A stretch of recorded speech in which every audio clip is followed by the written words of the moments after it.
Абай Құнанбайұлы үшінші қара сөз. Қазақтың бірінің біріне қаскүнем болмағының, бірінің тілеуін бірі тілеспей тұғынының, рас сөзі аз бола тұғынының, өздерінің жалқау бола тұғынының себебі не? Хамма ғаламға белгілі данышпандар әлде қашан байқаған, әрбір жалқау кісі қорқақ, қайратсыз тартады. Әрбір қайратсыз қорқақ мақтанғыш келеді. Әрбір мақтаншақ қорқақ ақылсыз надан келеді. Әрбір ақылсыз надан арсыз келеді. Әрбір арсыз жалқаудан сұрамсақ, өзі тойымсыз, тыйымсыз, өнерсіз, ешкімге достығы жоқ жандар шығады.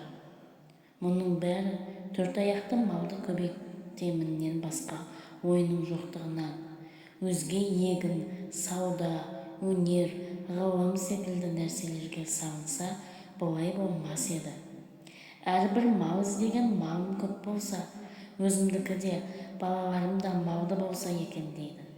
Ол мал көбейсе, малшыларға бақтырмақ, өздері етке, қымызға тойып, сұлуды жайлап, жүйрікті байлап отырмақ.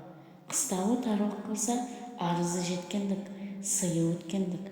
Барлық қызметімен біреудің қыстауын сатып алмақ, ептеп алмақ, тартып алмақ. Ол қыстауынан айырылған және біреуге тиіспек, я болмаса орынсыздығынан елден кетпек. Әр қазақтың ойы осы. Осылар біріне бірі достық ойлай ала ма? Кедей көп болса, ақысы кем болар еді. Малдан айырылғандар көбейсе, қыстауы босар еді деп, мен ананы кедей болса екен деп, ол мені кедей болса екен деп, әуелде ішімізбен қас сағындық. Әрберден соң сыртымызға шықты.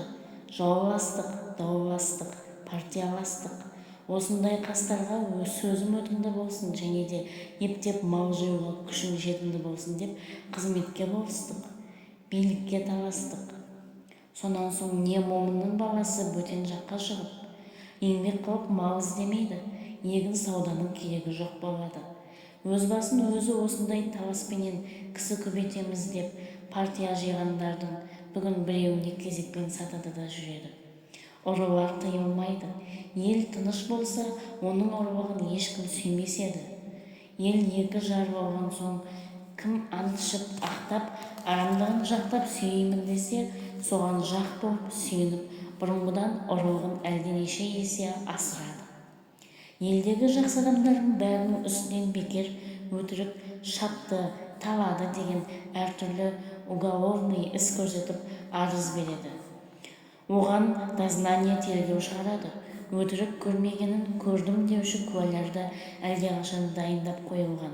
Бағанағы жақсы адам сайлауға жарамасы үшін, ол адам басын құтқармау үшін жамандарға жалынса, оның да адамдығының кеткені.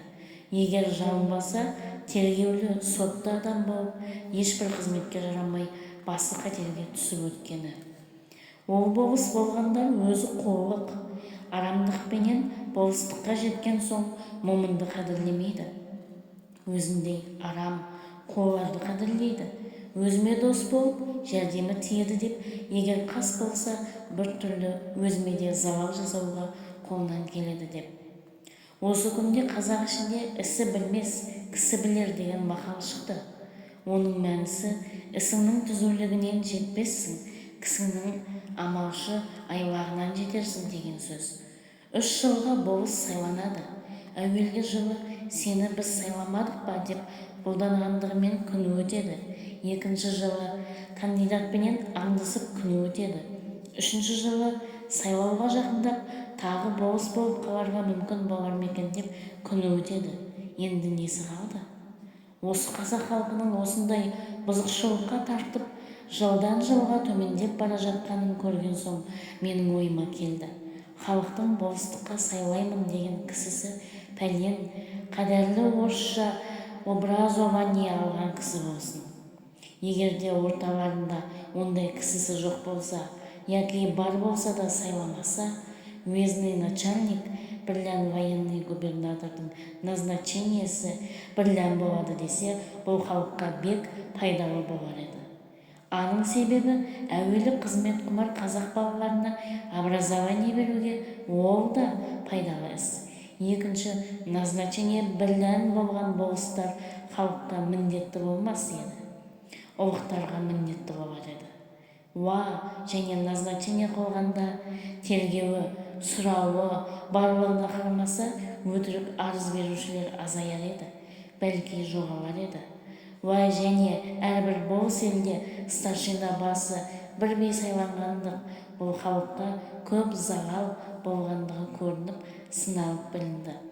Бұл билік деген біздің қазақ ішінде әрбір сайланған кісінің қолынан келмейді. Бұған бұрынғы Қасым ханның қасқа жолы, Есім ханның ескі жолын, әз Тәуке ханның қу төбенің басында күнде кеңес болғанда жеті жарғысын білмек керек.